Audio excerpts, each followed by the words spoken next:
during the day. I'll leave it the full 24 hours, and then the next morning I'll coat it again. How Yep. do you put linseed on for a ton? That's just personal preference. I like the way it accentuates the grain. It adds like a deeper tone to the wood, makes it a little darker. The grain will pop. It'll accentuate the grain and the character in the wood. And then, yeah, that's basically why I use the linseed oil. When you're doing your bowl with the mineral spirits in the tongue oil, at what coat do you stop using the dilute, if you want to call it? I would stop diluting the tung oil probably about the third or fourth coat on a hardwood. On a softwood, I would probably go up to 5 or 6 coats, just because it's soaking it up like a sponge that much more. And then I would start to sand. Once I build up a base coat on the wood, I'll start to sand it, and I'll sand with a 500, do a coat, 500, do a coat, and then my last few coats, I'll do the micro mesh. I'll buff micro mesh, probably the 1500 grit micro mesh, the most abrasive micro mesh. I'd quickly buff it, sand it with the micro mesh, and then at that point I would use the shotgun pads to wipe on a very thin film just to cover up any sort of scratches, fill any holes, any bumps or whatever in the surface, and then that'll just make it pop with your final coat. How I do... Another question. Okay. Who was it? I was gonna, you said you put the linseed oil on and then you wait a week. Yes. Is that just for it to absorb, or is it because the two oils will do something to the wood? That's just better safe than sorry to make sure that the linseed oil is dry and has cured before I put any sort of tung oil or poly or plastic type finish on top of it, because that'll just seal in the moisture and the wood over time will just get punky and rot. So I just do it for an extra few days just to be better safe than sorry.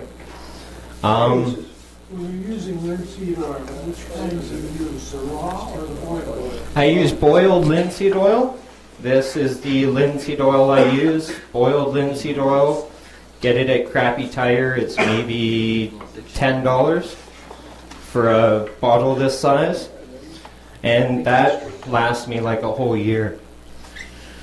Alright, so, and then when I do bowls, when I finish bowls, these only have one coat of tung oil on them so far. I will basically just dip my brush in there, saturate it fairly well. I'm not worried about excess because it's going to be absorbed into the wood fairly quickly anyway. With a bowl, I will do the bottom of the bowl first. And I'm not worried about the holes or the bubbles, because I'm going to go over it one last time before I set it down. Once I have the bottom coated, I will go up the sides of the bowl.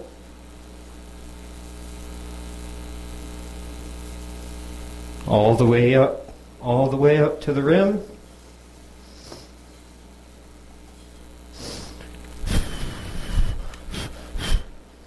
I usually blow out the bubbles just to self-level it as well. I don't know. Call me weird because I'm blowing my wood, but it makes me feel better about myself. So. Not touching that one. Once I do that, there might be a little bit of excess at the very bottom of the bowl where it curves into the very bottom of the bowl. At that point, I will take the brush and just go up each corner, all the way around the bowl. And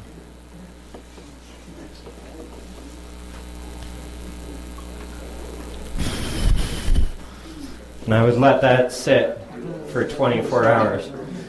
I just leveled it, and there were there's probably a bit too much finish on this. So what if you wouldn't touch the outside? No. If I touch the outside, all of it's going to drip and form at the bottom. I usually do them in 2 parts. I'll do the inside and let it sit, and I would also do the outside and let it sit separately. That way it's not gonna all pool at the bottom here as well as pool in the bottom here. I find if I do it that way, I have a lot less sanding, a lot less buildup of finish on the edges and the corners.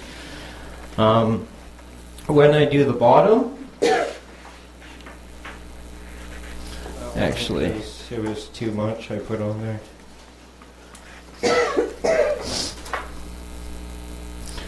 And if you ever put too much on or drop your piece onto the carpet or whatever, which I've done because I have a tiny piece that I'm trying to finish and I'm trying to get every piece coated before I set it down, and I'm holding it by a tiny piece and I'll drop it on the carpet and it's covered in cat hair and fluff and lint and all this crap, and I'm like, oh man.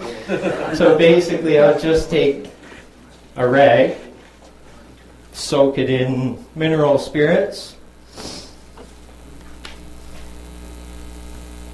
and I would wipe off the excess finish in the exact same motion that I would have applied the finish. So I would do the center first,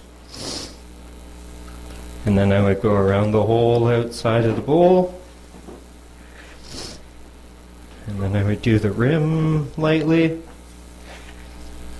And now there is basically no excess finish on there that's going to give you bubbles and warps and like runs and stuff in the finish there. That'll give you a perfect, seamless, smooth finish. And the mineral spirits in this, it won't harm this at all. It'll actually cure and dry a little quicker, evener.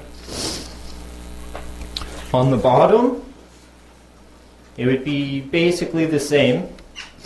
I would start with the center, just fill in that little void where I sign my name and the chuck holds it.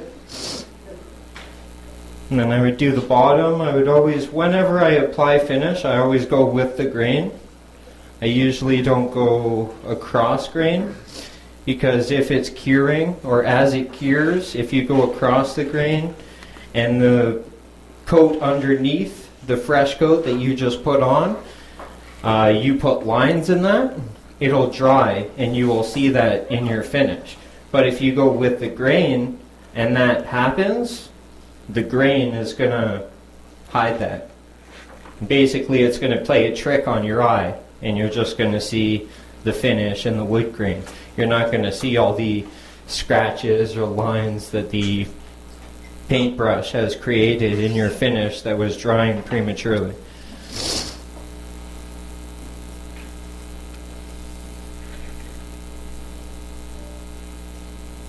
Go all the way around the bowl.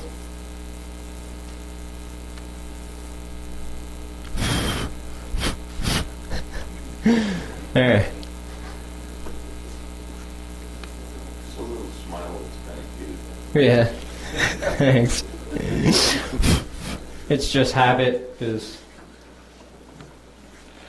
I used to think that all those bubbles would show up in my finish, so I'd be sitting there putting finish on it and blowing out all the bubbles and trying to arrange the finish so it was perfect, but it doesn't really matter because you're going to sand it anyway in between coats. So that's just, I guess, something I do. You never put it back on the lathe because you still have a way of putting it into the chuck? No, I usually won't put it back on the lathe. I'll just leave it like that, and I will buff it by hand. How I shine it to give it the high gloss shine on my final coat, I use this, which is micro mesh. It starts at 1500 grit and it goes all the way up to 12,000 grit sandpaper. You can get this at woodchuckers. It comes this way, cut in a pack like this. I think it's maybe 12, 13, 14 bucks maybe, around there for a pack of micro mesh. I've had these for probably a year and I continue to use them all the time. When I buff my finished workpiece, I don't have a BO buffing system or a buffing system that's on the lathe or anything. My buffing system is just the faster my hand moves, the faster it buffs. You don't recommend the deal system? I do recommend it. A lot of people I've heard like it and use it a lot. I just don't have it, and I haven't purchased it yet. I find it's a little pricey. One for sale up here. I know, I saw that. I saw you have one. Okay. Basically, when I start to do the... is there a water bottle there I could Yep. grab? Colored one. Saves me run into the water, or run into the bathroom. Just that below water. Thanks.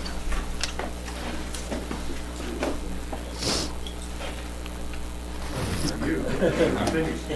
You could use tequila too. Yeah. Yeah. So when I'm buffing, this actually only has one coat of tung oil on it. You see what becomes linseed? Yep, I did. I put one coat of linseed oil on here, buffed the linseed oil on the lathe, let it dry for a few days, and then this is only one coat of tung oil. It built up so fast because the amount of glue that's in the plywood. So, same with the Coco Bolo. It's so dense that it takes so little coats to get the same effect. And okay, when I'm buffing my bowls with the final coat, I always buff with the micro mesh to get the high gloss glass finish. I would start on my final coat. We'll say this is my final coat of finish. I would start with my three final coats of tung oil. I will sand in between coats with the 2400 grit micro mesh, wipe on an existing coat of tung oil just to fill any scratches, and then at that point, once I have my final coat, I would start with about a 4,000, and I would usually work my way up to 8,000. In cases of the pipe with the acrylic, I would go all the way through all the grits, working my way right up to the 12,000, just because the acrylic is going to show up all the scratches like glass would. You have to sand that much more. But with wood, if it was only wood, I could get away going to 6,000 because the naked eye is not going to see it. So Kate, your if you had that plywood bowl with 5 coats on it, what would your sanding be before you put the 6th coat on? Before putting on the 6th coat, I would use the 2400, which is the second heaviest grit. The heaviest one's 1500, then it goes to 2400. I basically just set that in there.